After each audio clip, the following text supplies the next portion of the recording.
Aber die Ananas finde ich Hammer. Sie ist pricklig, sie ist ein bisschen unbequem. Es tut weh, wenn man manchmal ein bisschen aussen abtastet. People are drawn here. There's something that they have in themselves that draws them in, and to be part of what's going on.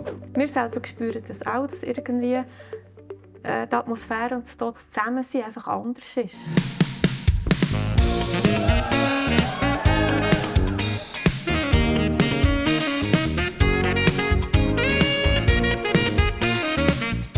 Herzlich willkommen zum Videochat «Unser Herz für Bern» zusammen mit meinen Gästen Marie-Therese und Martin. Schon ein bisschen bekannt bei uns auf Video. Das freut mich. Und wir führen das Gespräch zu dem, was wir hier machen, am Mittwoch als Teil von «Unser Herz für Bern», aber auch als Teil von «Dienst am Nächsten», als Teil von der Vignette Bern, wo wir uns gegen rausstrecken und uns fragen, wie erreichen wir die Leute. Wir haben noch eine Ananas dabei, da komme ich dann noch dazu, wie die zu uns redet oder eben nicht. Wenn der Mund trocken ist. Genau, dann kommen wir auf die Ananas zu. Wir haben hier auch schöne Requisiten, die erklären wir dann auch noch, was das bedeutet, warum wir die hier haben. Du hast Bilder mitgebracht. Jetzt, wie bringen uns Bilder, wie bringt man das zusammen? Bilder, ein Mittwochsmoment, eine Arbeit, die sich gegen raus verschenkt, Kirche. Wir sagen ja von uns, wir sind Kirchenangst. Wie passt das zusammen? Mir ist das Beispiel vom Joghurt ein bisschen durch den Kopf gegangen. Also wir Menschen sind sehr visuelle Menschen. Und wenn wir einen Erdbeerjoghurt zum Beispiel essen, der weiss ist, hat das nicht den gleichen Geschmack wie ein Erdbeerjoghurt, wo einfach rosa gefärbt ist. Das gleiche Joghurt, einfach die Farbe. Und für mich habe ich den Eindruck, auch die Menschen die lassen sich extrem gut ansprechen durch Bilder, weil wir einfach stark auf die Augen fokussiert sind. Und jedes Bild hat eine Geschichte. Und jede Geschichte berührt entweder etwas in einem oder eben nicht. Darum habe ich das Gefühl, ja, das passt, weil das in unserem Alltag ist, unser Leben besteht aus Bildern. Sehr gut. Was hast du mitgebracht? Yeah, you can see what I've brought: paints, pencils, brushes, paper. God is a creative God. Actually, He's the first, the greatest creator. And everything that we do that's creative has something of God, our God, in it. And what's just me personally, when I paint and draw, God touches me inside my spirit in a way that I don't experience when I'm doing other activities. It's like something is released in me, and it's like a breath of God on me. So spannend. Wir kommen dann noch gerade dazu. Wir sind hier im Käfigässli und haben das Jahr gestartet mit der Idee, dass wir Kirchen anders haben. Also es muss nicht aussehen wie ein Kirchengebäude, es muss sich nicht anfühlen, es ist wie ein Beiz, es ist wie ein Kaffee. Aber wir wollen Zugänge schaffen im Alltag, mitten in der Woche. Mittwochnachmittag ist eigentlich ein langweiliger Nachmittag. Früher war es aber der Nachmittag, wo die Kinder frei hatten von der Schule.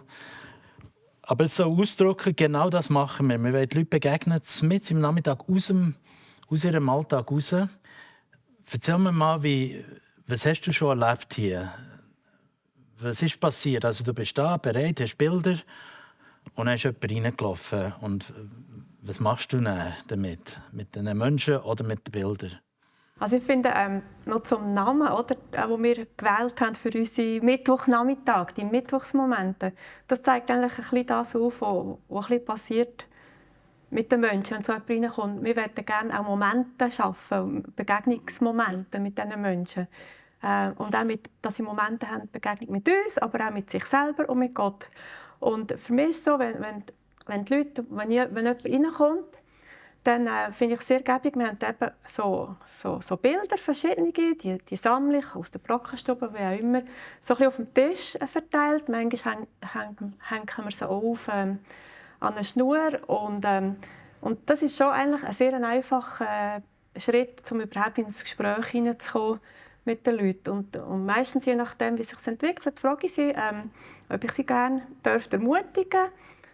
Ich würde einfach für mich innerlich Gott fragen, wie Gott die Person ermutigen und stärken. Und ich habe es nie erlebt, dass jemand gesagt hätte, nein, will nicht. Und dann mache ich das. Dann gehe ich wirklich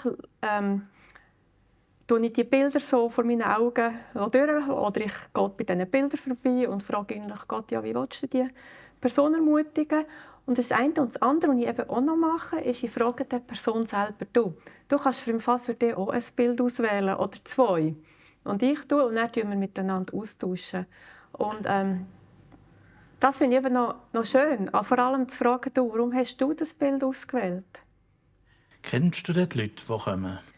Jetzt muss ich überlegen. Also die meisten, es gibt beides. Die meisten kenne ich nicht und 2, 3 habe ich gekannt, muss ich sagen. Vielleicht 2 kommen mir in den Sinn, die ich weiss, die ich gekannt habe. Aber die meisten kenne ich nicht. Das ist so. Super. Genau, das beschreibt auch das Projekt. Wir arbeiten gegen innen und gegen aussen. Es soll für unsere Gemeinde Mitglieder sein. Und gleichzeitig darf irgendjemand reinlaufen und eben einen Moment der Begegnung haben. Ja, das ist spannend. Und es ist schon noch kreativ, gerade ein Bild nehmen und daraus etwas herzuleiten. Ja, also ich habe gemerkt, meistens geht es darum, nicht, also wir sagen dem ja Hören vom Himmel. Und es geht ja nicht darum, diesen Menschen irgendeine Prophetie mitzugeben, sondern eine Ermutigung. Wie sieht Gott die Person? Also es ist fast mehr auf die Stärken oder Charakter dieser Person oder was Gott denkt über diese Person. Und meistens ist es so ermutigend, wenn ich einer Person sagen kann, du, ich habe einfach den Eindruck, Gott sieht in dir, wie du zielgerichtet vorgehst oder wie du wirklich Erbarmen hast für deine Mitmenschen oder so. Und dann entwickelt sich ein Gespräch und meistens mit diesen Bildern, die sie auswählen, passt das gut. Also, ich finde, es ist sehr ein niederschwelliger, einfacher Schritt, aber dann so heilsame Gespräche. Also meistens entwickelt sich die Gespräche fast so ein bisschen so, also ich habe keine Ahnung von Seelsorge, aber einfach so, ich stelle mir das vor. Ein bisschen in dem Sinn, also man tut da ein bisschen einiges wälzen. Ja. Aber auch eben mit externen Leuten, aber auch, ich habe schon fast einen Nachmittag lang mit jemandem, ganz junger Person aus der Vineyard verbracht, die ich vorher nicht kennt habe. Und es war auch spannend. Also ich hätte meine Tochter sein können und das hat mir mega spannend gedacht. Du hast gesagt, heilsam. Also da haben wir schon eines der Ziele, die wir haben für Mittwochnachmittag. Das Wort heilsam ist schön. Kommen wir noch dazu. Jetzt, du hockst an einem langen Tisch. Wir geben dir meistens den längsten Tisch. Und dann ist der Tisch eben so mit Tischtuch und mit Farben. Und die Leute hocken zu dir und dann fährst du an malen. Bringen sie Bilder mit? Oder wo haben sie die Ideen her? Hast du alle Ideen? Oder wie passiert das? I don't have any ideas. Yeah, no, it's very connected with what Marie-Therese has just explained, talked about. Some people come and paint. They have their own ideas. That's perfectly fine. There needs to be a relaxed atmosphere. Most of the people are those not from the vineyard. One guy actually comes. He comes from the Ostschweiz. Gossau, yeah. Yeah. He travels 3 hours on the train here, 3 hours back, and he comes specifically for this event because he says this is such a wonderful atmosphere here. This is the touch of God. He's not particularly what we're doing, but the presence of God in our midst. And you said there's a long table where 6 or 7 people often, and that's a place of fellowship and sharing. And when there's this easy, open atmosphere, people talk, about their lives, difficult stuff. People are open. Very, very practically, what I do, I ask the people, those who haven't got their own ideas, to choose one of the pictures that's hanging that resonates with them, that speaks to them in some way. They bring it to the table, and then they begin drawing or painting that picture. If it's this, they would start with this, and I would help them then with the technical side. Mostly I do watercolor, but they can use pencils or other stuff that I bring with. And what I say to them is, God is always speaking with us, and through the picture, through your painting, I believe He wants to communicate with you, and I will share the impressions that God gives me, like whilst you're painting. Während sie reden, fährst du das Gespräch an mit ihnen. Ja. Und sie fangen schon an zu erzählen, auch während dem Malen. Die können das gleichzeitig. No, I mean that's more of a discussion, But I specifically ask God, to show us what you want to say, to this person through the picture. I always ask them, is this okay? And like you said, nobody's ever said no. I'd rather not. And this is a way that God engages with them, with us. For some, like in a church sort of setting, that's a bit alien, this sort of thing. But it's a beautiful way, and people, in my experience, suddenly become open, and often there's a place for prayer. There's a need expressed, or a difficulty comes out somehow. Ja, wir glauben wirklich, dass Gott schon da ist. Also er ist schon da. Und wir gehen davon aus, dass die Leute ihn auch treffen wollen. Wir gehen sehr ungezwungen, wir wollen nichts aufzwingen, wir wollen sie nicht zu etwas überreden. No? Nein, ganz viel. Wir haben mal als Team uns definiert als Ananas. Und eigentlich ist es aber auch mit Menschen, die uns besuchen. Ich habe schon als Kind in der Ananasplantage gearbeitet, darum ist die für mich ganz wichtig. Aber die Ananas finde ich Hammer. Sie ist pricklig, sie ist ein bisschen unbequem. Es tut weh, wenn man manchmal ein bisschen aussen abtastet. Aber drinnen wissen wir, es ist eine voll süße Frucht, hat einen Kern.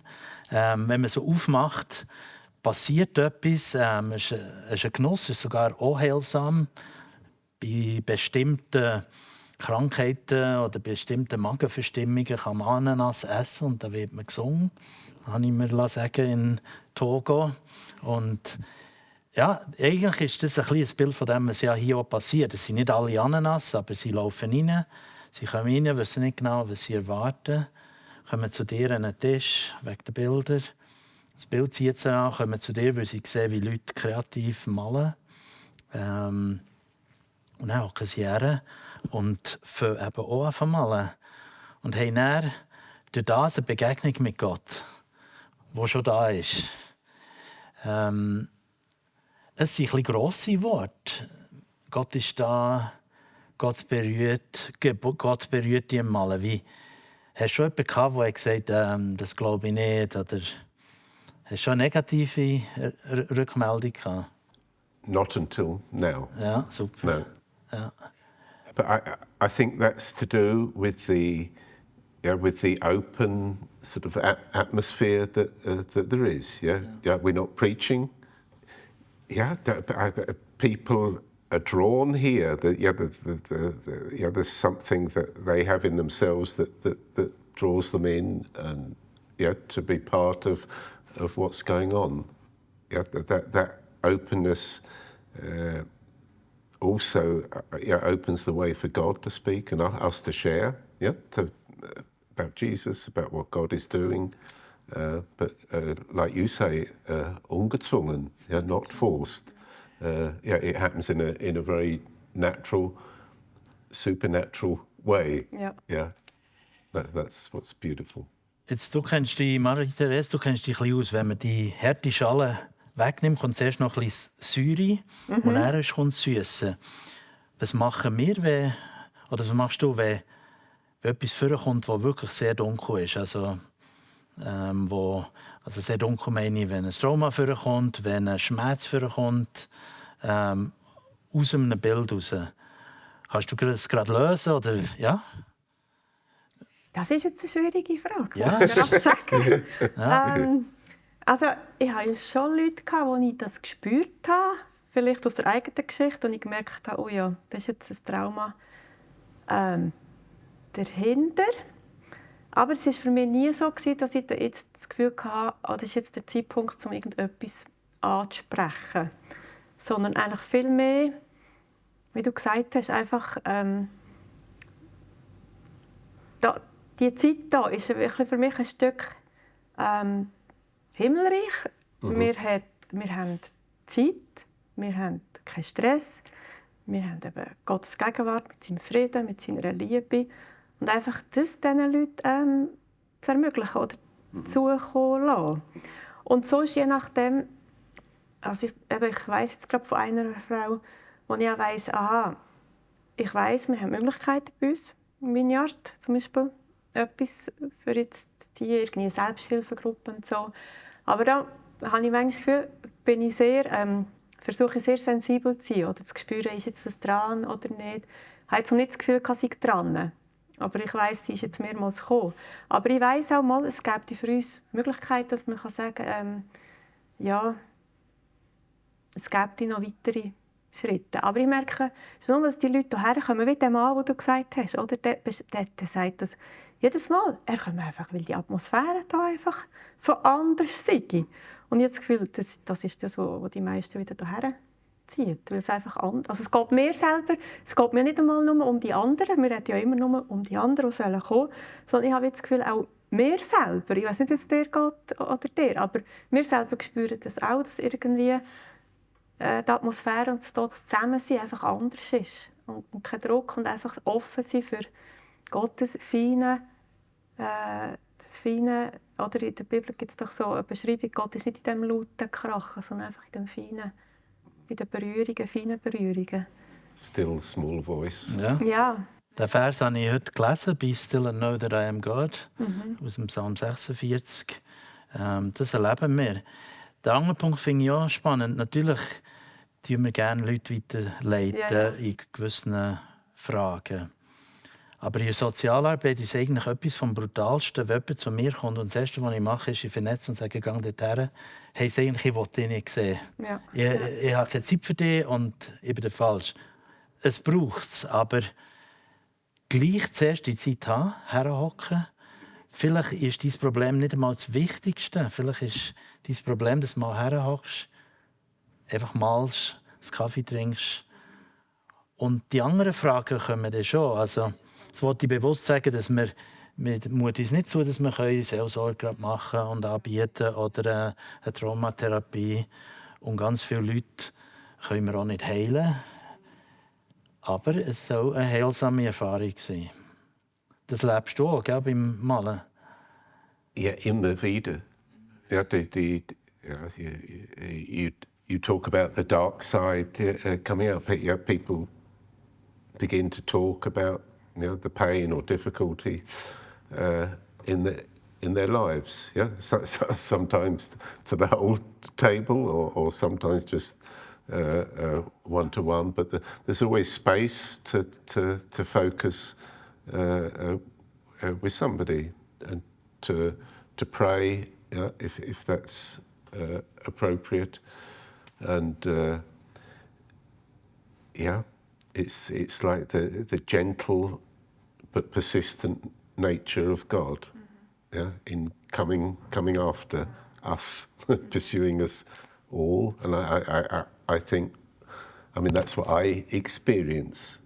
It's always for me like a positive experience coming here. that I experience the presence of God and the touch of God in and through other people in the dynamic of what's going on.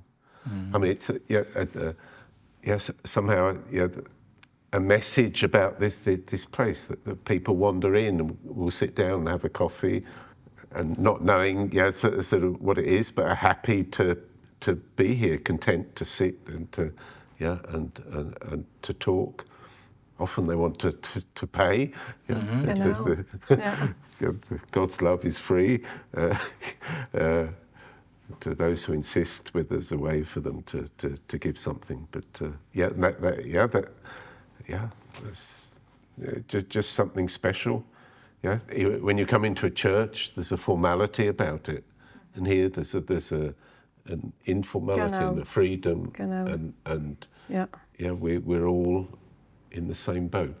Genau, das wollte ich vorher mit dem sagen. Das ist ja nicht nur für die anderen, wir sind im gleichen Boot, wir sind auch berührt. Also ich bin immer berührt nach so einem, oder ermutigend. Ja, somehow, if it wasn't good for me as well, I wouldn't come. Ja, das ist genau so. After a certain amount of time. Ist mir etwas noch durch den Kopf wegen diesen dunklen Seiten, oder? Eben jemand, der zu dir auch immer geht, malen, tut ja auch dunkle Bilder malen. Und manchmal düstere, ein bisschen. Und das finde ich auch so spannend, das gehört ja zu unserem Leben, die dunklen Seiten auch. Und dass die Person das ausdrücken kann, finde ich irgendwie so. Und dann tut er es uns ja meistens auch erklären, warum er das gerade macht und so. Und das ist ja für mich ja immer so ein Prozess, wie die Frau, die ich vorher gesagt habe, die hat sich seit langem wieder zutraut zu malen. Und farbig, wirklich mit Farben. Und das hat mich schon auch beeindruckt, dass da vorkommt. Ja. And we all, that's the truth, we all have that in our lives. Yeah, the dark or the broken parts. Ja. Das ist ein Geschenk, wenn man das ausdrücken kann, mit Bildern oder so. Ja. Also es ist ein Zweiweg. Also das Projekt soll unser Herz für Bern sein, aber es ist eigentlich auch unser Herz für einander und für uns selber. Es soll nicht einfach eine Dienstleistung sein, die wir für Bern machen oder für die Stadt oder für die Kirche. Wir sind Teil von Bern. Ja, also ich verstehe mich auch so. Genau. Also wir kommen schon langsam zum Schluss. Wir haben viel davon geredet, aber wer soll kommen? Nur Ananas, nur Leute, die ein bisschen pricklig waren und ein bisschen anecken? Oder wer lädst du ein? Ich habe nichts mit Kunst am Hut, muss ich ehrlich sagen. Und ich wollte auch allen Leuten sagen, jetzt müsst ihr nicht denken, hierher kann man nur kommen, wenn man malen kann. Oder wenn man irgendwie sonst in einer Bildsprache reden, sondern wirklich ist eigentlich offen für alle. Und ich finde es eben super, es ist möglich, dass man malen kann. Und ich finde es mega cool, dass man das kann und dass das ein Kanal ist. Aber es ist ja nicht jeder Manns und jeder Frau Sache. Also eigentlich, das denke mir noch wichtig zu sagen, wirklich, wir sind nicht eine Kunst oder eine Art Kaffee, sondern wir sind wirklich einfach zusammen unterwegs und jedes auf seine Art. Eben, ich bin Teil davon, der nicht viel mit dem zu tun hat. Von dem her, alle sind eingeladen. Für mich ist, was ich sehr auf dem Herzen habe, sicher Menschen, die einsam sind. Ich kenne die Gefühle selber. Ich stelle mir vor, an einem Nachmittag, da sind alle am Arbeiten, alle in der Schule, alle irgendwo, das kenne ich auch von Mutter sein. Dann hockst du einfach da daheim, bist allein und hast niemanden. Und ich denke, für mich fände ich jetzt schön, Menschen zu treffen, die einsam sind und da ein Stück Gemeinschaft dürfen erleben und ein Stück vergessen, was Einsamkeit bedeutet. So. Das ist gut, hast du es gesagt, wegen dem Malen. Wir haben ja in der Entwicklung verschiedene Menüs gehabt. Jetzt, wie ihr merkt, wir sind von der Sprache her schon hier. Reden wir 3 verschiedene Dialekte und in den Besucherinnen ist es auch so. Also, wir reden von Russisch, Ukrainisch, Kurdisch. Genau. Und darum können wir jetzt mit Worten noch nicht so viel machen. Aber es wäre auch noch eine Möglichkeit. Musik kommt zum Teil dazu. Also so ganz verschiedene Zugänge geben. Aber wir sind ein bisschen, und zu Recht, bei den Bildern geblieben. Irgendetwas passiert schon sehr stark im Moment mit Bildern, Farben und dann noch die Aktion, dass man etwas macht dazu. Wer lädst du ein? Oder was wünschst du dir? I've invited one of our neighbours who've lived in the same house for 28 years. He wants to come, but I think that the step is a little bit big for him. He wants to come and first do some painting practice with me privately, and then I think he'll come. My heart is for foreign people, being also a foreigner myself, and that's a bit where my focus is. Super. Wir laden euch alle ein, kommt schauen, malen oder nicht, mitmachen. Ihr könnt einfach einen Kaffee trinken, könnt euch auch einbringen. Wir freuen uns auch, wenn ihr mitarbeitet, wenn ihr mitentwickelt. Wir sind jetzt 1,5 Jahre dran, oder schon fast 2 Jahre. Wirklich? Ja. Schnell. Und geben uns mal 3 Jahre und schauen, wo das herkommt. Merci vielmals für das Gespräch. Schön, seid ihr da gewesen. Schön, macht ihr gerade mit. Heute ist unser erster Nachmittag nach der Sommerferien. Und dann legen wir jetzt gerade los. Yeah, thank you for this opportunity. Like this is a way of expressing our faith that isn't otherwise obviously available. Yeah. Zugang schaffen zu Gott. Ja.